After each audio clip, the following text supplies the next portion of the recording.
So I'm about to try something out that until recently I would have thought it would be completely impossible. I'm going to design a complete brand identity end-to-end using an AI tool. This is going to be live and you're going to find out on camera exactly whether AI is actually ready to be a creative partner or is it just like we're all being sold a story. A couple of weeks ago, Lovart reached out to me and I turned down a lot of collab requests because I only say yes to the ones that could actually bring value to you. And so I tested it before agreeing, and what I found out is exactly why I'm making this video. But I'm not going to tell you whether it works or not. I'm going to show you, I'm going to give you my honest, unfiltered opinion throughout. And the good thing about it is I'm going to use the same exact process that I used for real clients, real projects, even without AI, but this time it's going to be AI powered. And by the end of this video, you'll have everything that you need to make the call yourself. So let's get into it.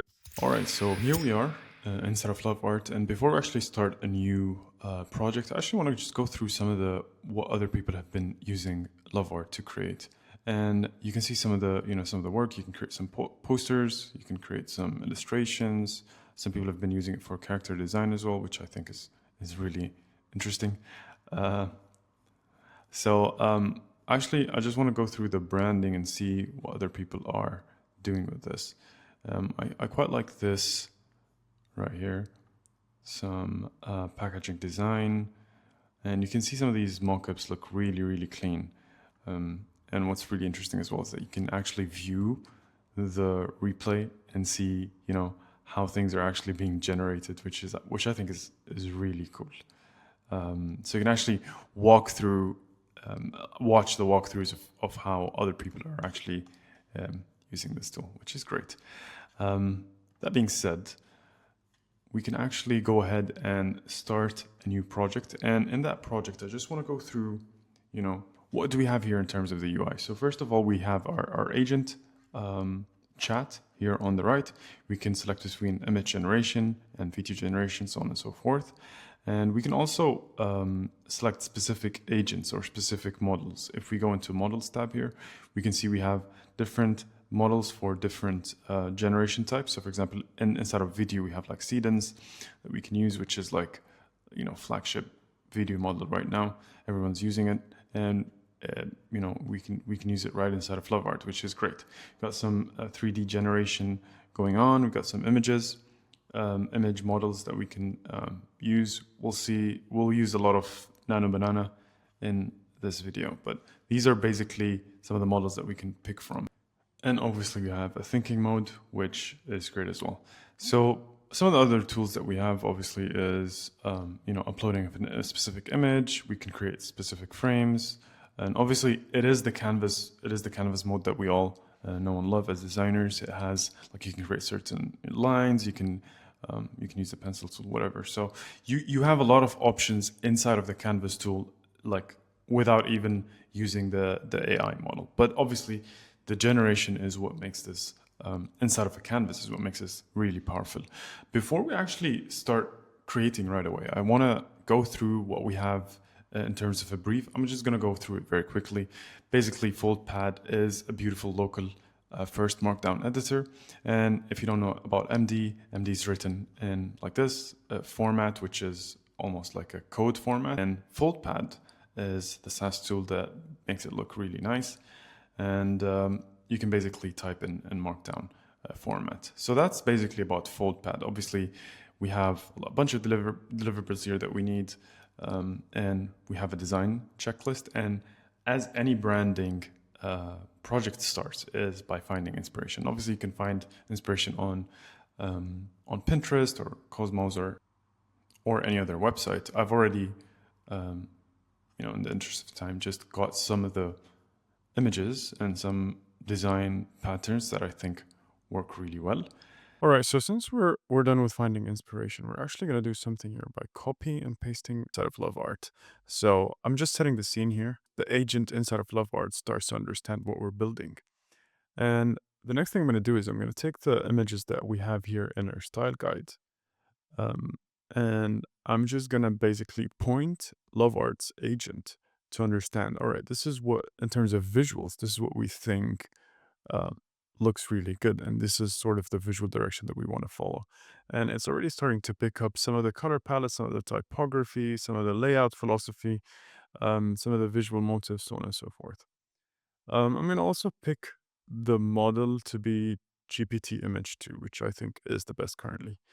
And here's the first task, logo design. We're going to ask the agent to generate 7 different sketches of the logo for Foldpad, and we'll see what it generates. And the good thing about this is it tells us what model is going to be it's using and how long it's going to take.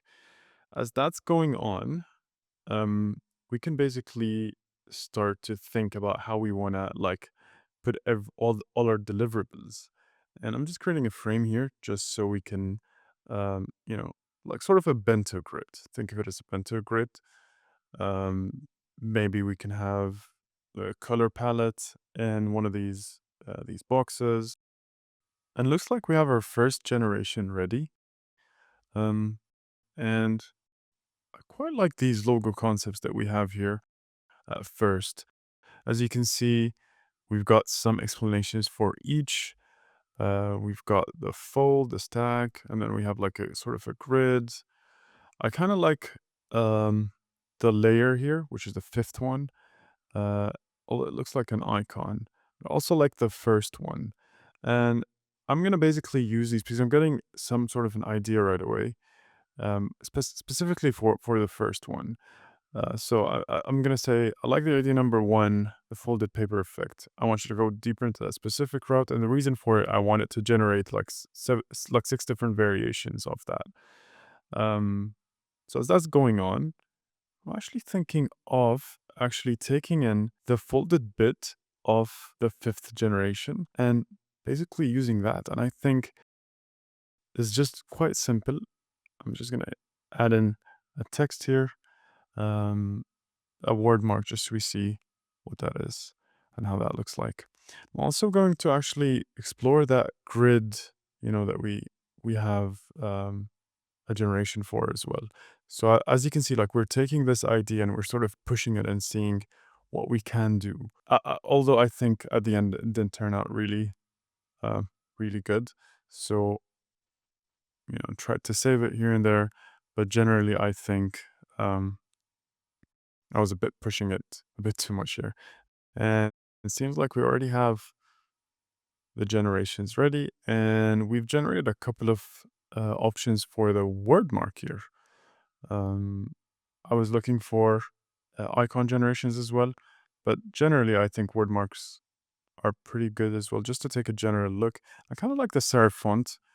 I think it works really, really well here. So I'm just gonna like basically take that idea and pick a similar font or a couple of similar ones, and seeing how that is. And I kind of like the instrument sans here. And just to sort of follow that same vibe of the font, I'm actually gonna like round off the icon. And I think generally this looks like a very solid logo. It's very simple. It's quite memorable. It has a sort of a back meaning as well to it as well. And just exploring how sort of the icons are gonna look like one with a full rounded, so on and so forth. We're just gonna copy and paste this right into Lovart, just so it like sort of like having a checkpoint, right? So just letting it know, this is what we have. I clicked on edit elements here just to see basically what we have or what we get. But as that's going on, I'm just gonna let it know that we landed on this final logo, and I wanted to come up with like 6 different variations for a color scheme. And looks like the editing, it actually found out the kind of font exactly. It picked up the Instrument Sans font, which is quite interesting. However, this is not needed anymore, so we're gonna delete this, and we're gonna let the color generation go on. I will continue the grid here. And obviously one of them is going to be the logo, obviously. And I'm thinking the last one here is going to like feature all of the icons. And looks like we got some more generations for the colors. I really like this. I like the sort of the warm cream background. I'm not a big fan of the oranges, and it looks a bit like Claude, and I kind of want to move away from that. I kind of like these two colors, so I'm just going to take them. I'm going to actually experiment a little bit with the background color here and add in the green and the teal. Obviously, I think we can just go ahead and adjust the colors a bit more to fit sort of the general color I want. Just checking a bit of like variations of the actual color here. and how like sort of light on dark works. And already we start like putting together just a very clean, quick, minimal color scheme that we have here. Back to the icons, and we're just going to basically use that same color scheme that we've just been developing um, to actually come up with the final design for that icon. Now it's time for some mockups. So I quite like this one. So I'm just going to basically copy this from the Figma file that we have, and then basically like paste it into Lovart. I think we do have it somewhere here in Lovart, but however, before we do that, we actually need to let Lovart know that this is the final color scheme. So I'm just gonna, again, this is another checkpoint, and this is, I find, how I like to use this specific tool, just adding some, some checkpoints as we work. And we'll copy the specific design, and we'll ask it to sort of change it and adapt it to Lovart's brand. But obviously, I'm just going to use Claude to enhance that specific um, prompt. And for the second, um, for that final visual, we can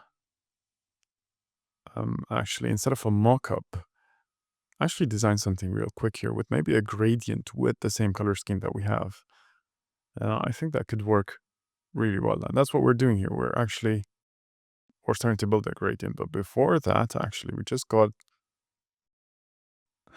all right, interesting. So we have here a bunch of things that we can fix. So obviously, first thing is like, let's try and make it use the actual logo because it got the logo wrong. So that's point number one. But I also want the triangle patterns to be flipped and basically facing the right way. We can also make the pattern a bit smaller, decrease the opacity on that pattern, and see where that leads us. And I'm just gonna be creating like a very quick sort of like gradient here. Just so we can see, like, imagine this is like a social media post. And we're back to that writing software the way it should have been, that has been generated from the tone of voice. Remember at first, just adding in the logo. I think that could work. Back in here, we got the second thing that we wanted really well. However, the logo is still off, but that's fine. That's an easy fix inside of Figma later on. I've clicked upscale here, and what that does is it gives me like a very clean looking generation. However, we can edit text here, which is amazing, which is exactly what I need. So I'm going to change some of the text here to my name, designation, and I'm going to actually use one of the slogans that we have here, and I'm gonna basically use Lovart's agent to actually change everything, and it's already done it, which is amazing. But we'll have to like basically upscale it again. Although like this is already 4K, but we'll just upscale it again. Put the correct logo, group everything, and put it in our bento grid. And this is sort of the final thing that we're gonna do here. However, I'm just going to go back into Lovart and ask it to make this into a horizontal image. As you see, it doesn't fit the bento grid really well. As that's happening, maybe explore a bunch of different colors.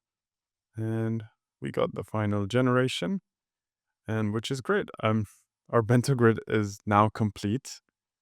And just going to clean this up a little bit so that we have our final checklist complete. We've created the logo basically, which is amazing. Figured out colors and typography, and we basically brought the brand to life with a bunch of mockups and social media post design. All right, so here's my honest takeaway. So the brand that you just saw came from clear, design direction and a tool that basically helped us move faster, iterate faster. So obviously, Lovart did not replace the thinking; it just expanded on what we could explore in the same time frame. And that's the real shift. AI isn't obviously replacing designers, in my opinion. It's just separating the ones that could use AI to explore a little bit further and a little bit faster and iterate upon their creative direction and their taste, so that they can come up with things faster and better. So I think the move right now isn't to fear these tools or completely ignore it, is to actually put in the work, learn it, and just get into the driver's seat. And if you want to try out Lovart yourself, the link is in the first comment and in the description, so you can click either link. Go test it out the way I did on a real project, with a real client, not just like some, throwaway prompt, and see what's possible with it. One more thing before you go, I've been quietly building a community for designers who want to stay sharp, sharing the process, sharing real client work and some premium resources as well. And if you want to join this conversation, it's free right now. You can head to effekt.design, go to the community section and click on join community. As I said, it's free right now. It's not going to be free forever. So links in the description if you want to actually join the community. But yeah, that's it for now. And by the way, this is the video that YouTube thinks you should watch next. So I'll see you in the next one.